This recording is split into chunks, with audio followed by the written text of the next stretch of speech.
Renato colocou o time reserva em campo, ganhou de 5-0 contra o São José, num jogo que é importante não só pelos pontos feitos na Sul-Americana, mas também pelos jogadores que ganham um pouco mais de confiança, alguns até um pouquinho mais de moral com a torcida, e é sobre isso que nós vamos falar hoje. Vem comigo, meu nome é Julia Cunha e eu sou dominada pelo Flor. Se em algum momento eu estive preocupada com a escalação completamente reserva para o jogo de ontem, nem me recordo, assim, eu nem me lembro, porque a verdade é que o Fábio entrou em campo como um mero espectador. Assim, se o Fluminense quisesse entrar sem um goleiro ou colocar o Fábio pra jogar em linha, tava tudo certo também. Acho que o resultado não teria sido diferente. Mas, brincadeiras à parte, antes da gente começar o nosso vídeo de análise, eu preciso pedir pra você deixar o seu like, se inscrever aqui no canal se você é tricolor e está sempre bem informado sobre o Fluminense. E sem mais delongas, vamos falar sobre essa vitória, sobre esse jogo. Eu tinha, pra quem assistiu o pré-jogo, sabe que eu tinha uma certa preocupação de a gente entrar com um time completamente reserva.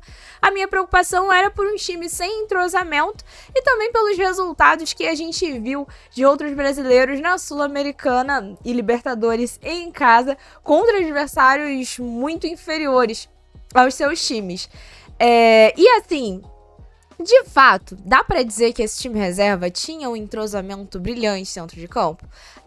Não tinha. Porém, o time adversário era de fato muito fraco.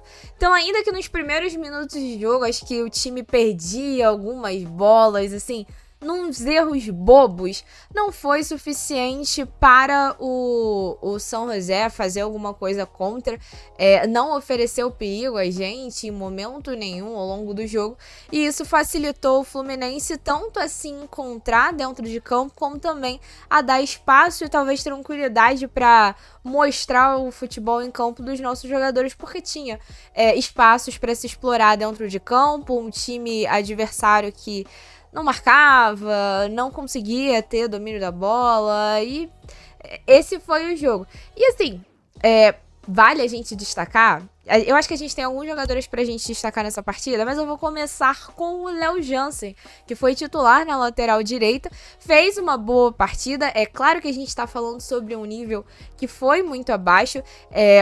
Na coletiva de imprensa, o Renato ainda falou que no início do jogo ele começou querendo fazer de tudo. Isso assim, por ser jovem e tal, primeira oportunidade dentro de campo, parece muito empolgado talvez pra mostrar tudo que ele tinha pra mostrar. Isso talvez tenha dificultado ali nos minutinhos iniciais, mas quando ele teve espaço pra explorar, realmente demonstrou a personalidade dentro de campo, também demonstrou que tem recurso a se utilizar.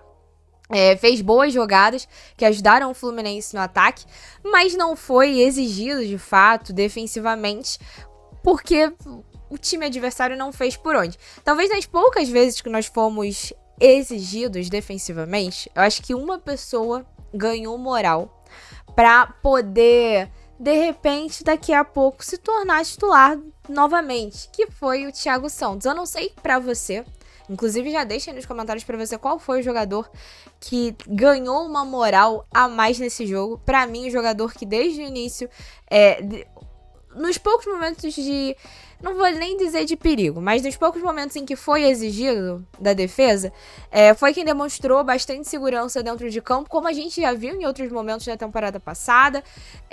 Foi o Thiago Santos, e pra mim ele ganha muita moral nesse jogo.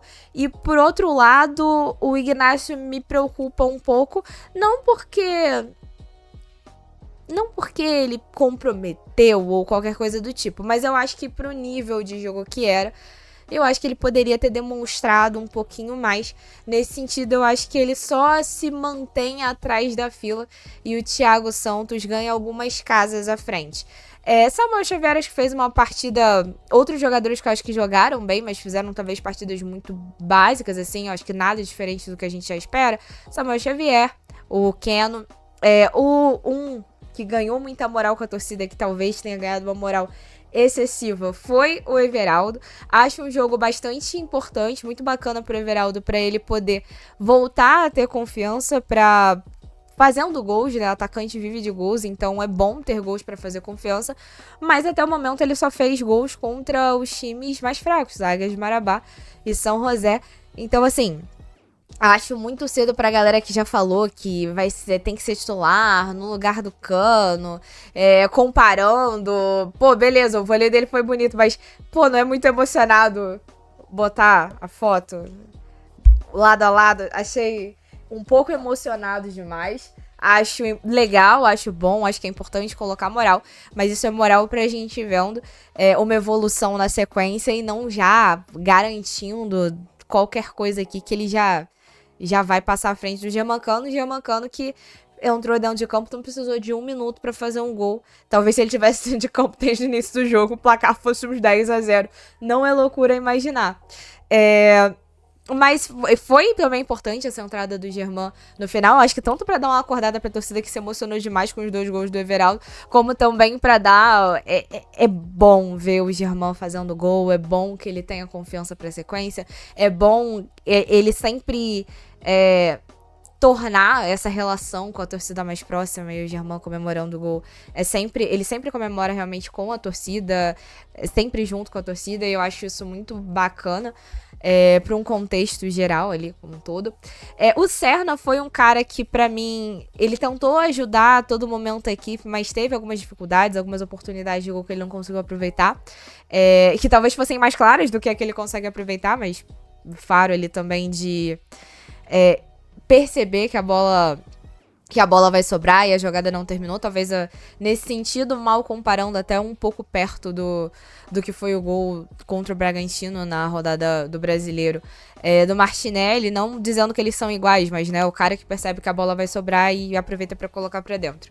E esse também foi um jogo bom pro Ganso ganhar mais ritmo de jogo, né? Eu até achei engraçado que muita gente falou assim, não, mas só o Fábio tá de titular. Não, o Ganso, né, também tá de titular e tava sendo usado não pela necessidade do jogo, porque não era um jogo difícil, em que o Fluminense teria muitas dificuldades de explorar espaços, de conseguir espaços, mas foi importante, acho que principalmente pela questão do ritmo, e ele conseguiu ajudar a equipe em construções, teve a oportunidade de fazer gol, não conseguiu executar, mas foi um bom meio campo ali, junto com o Nonato e Bernal, que chegaram a participar dos lances de gol, que eu acho bacana, assim, nem todo...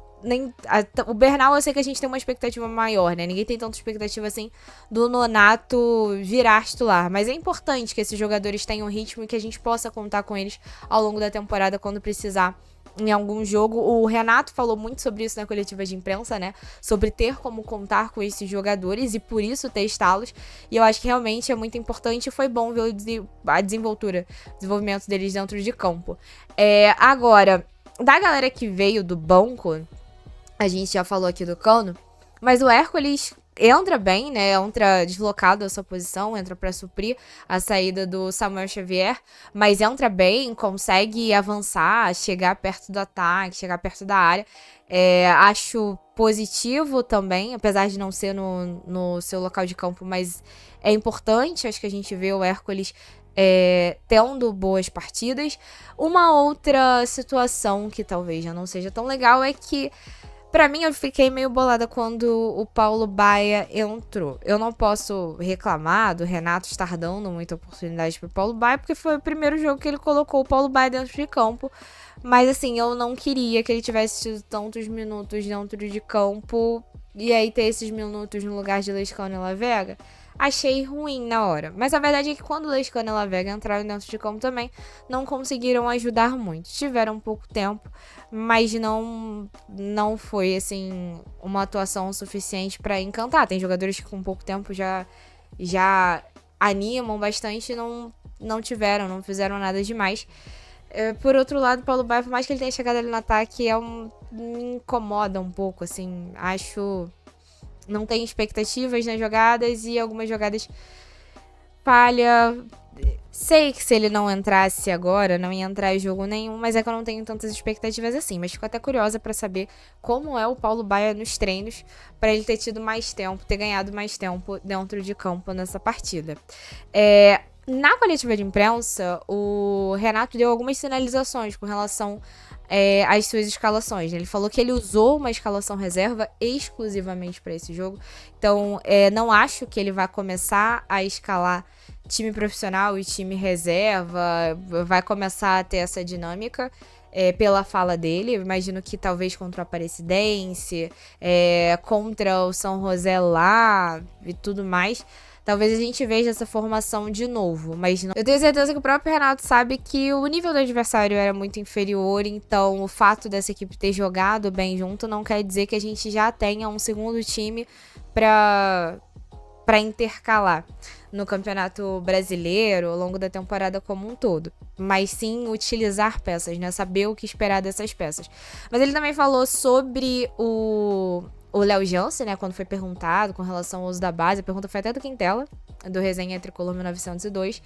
E ele falou sobre o cuidado que tem que ser com esses meninos, né? Ainda falou que quer fazer coletivo, que ele gosta de fazer os coletivos ali com a galera da base, para justamente poder ver um pouco melhor desses jogadores. Não conseguiu fazer por conta da viagem que eles tinham para o compromisso do Brasileiro Sub-20, mas é uma ideia ainda que vai se manter, que ele vai usar justamente para ver melhor esses garotos, e manteve o cuidado que você precisa ter com um menino jovem de você não colocar em qualquer jogo. Então, pra galera que ficou muito empolgada, não acho, pela fala do Renato, que ele já vai ser titular contra o Santos.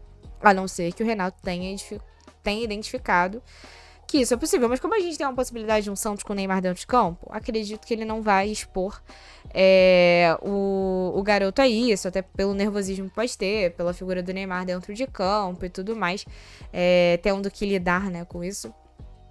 Acho que não vai ser o caso. E uma outra sinalização que ele deu foi com relação ao Keno, né? Que ele gosta desse estilo de jogador, ele gosta desse estilo de jogada. Ele cita o Keno por conta própria, né? Nessa pergunta ele é perguntado sobre os usos das laterais do campo. Ele fala que ele gosta muito de usar as laterais, tanto tornando o jogo ofensivo com a ajuda dos laterais, mas também com a ajuda dos pontas. E ele fala que ele gosta desse estilo do Keno, que é um estilo driblador, que vai pra linha de fundo, puxa o X1, dá uma boa oportunidade ali atrás. Então eu acho que a gente talvez vai ver um Keno se encaminhando para mais oportunidades como titular. E apesar de eu ter falado com vocês que pra mim é um jogador que ele não mostrou mais do que a gente já espera dele, pode ser que isso seja meu, tá? Porque ele faz uma boa partida, de fato ele leva perigo aos adversários, é uma dor de cabeça ali pelo lado dele, pros adversários. Ele tem boas oportunidades, quase faz gol, mas isso é o que eu já espero do Keno, tá? Pra mim o Keno é esse jogador. Ele pode ter partidas ruins em alguns momentos, mas isso é o que eu já espero do Keno. É um cara que tem qualidade pra isso, e é um cara que tem uma qualidade diferenciada quando você compara com os outros jogadores do elenco. Mas tenho essa sensação de que talvez o Keno possa ser titular em mais jogos. E ele fala também, ele é perguntado sobre o Thiago Santos, ele fala que conversou com o Thiago, e o Thiago Santos falou que hoje ele não tem vontade de voltar pro meio campo pra atuar como volante, né? Se precisar e tal, for algo urgente, precisar de uma ajuda, ele até faz, mas que ele se adaptou muito bem à posição de zagueiro. Então até pra quem falou sobre Thiago Santos voltando a atuar como volante, acho que o Renato não vai fazer isso se ele percebe que isso pode prejudicar o jogador que já está muito confortável em outra posição. E eu acho que esse é um resumão, assim, bem básico. Não tanto do que foi esse jogo, porque, assim, meio que só não dá pra dizer que tudo que o Fluminense tentou conseguiu, porque a gente teve mais oportunidades de gol que não foram efetivas, mas que, enfim, não teve trabalho em termos de marcação, não teve trabalho em termos de defesa, não teve muita dor de cabeça também quando precisou atacar. Então, assim, foi um jogo que o Fluminense jogou livre, dentro de campo, bastante ofensivo, e que essas peças talvez tenham se destacado, algumas mais positivamente, ou assim, o negativamente não é o ruim, né? É o você esperar e você só talvez não ver o que você espera ainda. Mas aí com relação aos meninos, né, a La Vega, Lescano, é um processo, né, e que eu acho que precisa de mais tempo em campo para você ter uma avaliação melhor. De repente, se o Léo Jansen tivesse entrado só no final da partida e tivesse tido poucos minutos, talvez também não conseguisse demonstrar nada demais. Acho que o tempo nesse sentido também vai funcionar ou para bem ou para mal a cada caso. Mas assim, essa foi a minha visão do jogo, então acho que o nosso vídeo de análise está concluído. Deixa aí nos comentários se você concordou, se você discordou de alguma coisa, ou se até alguma coisa que eu esqueci de mencionar que você achou, você reparou nesse jogo e achou importante. E daqui a pouco, às 5 horas da tarde, a gente tem a nossa live pra trocar muito mais ideias sobre esse jogo. Beijo no coração, saudações tricolores e até a próxima. Até as 5, na verdade.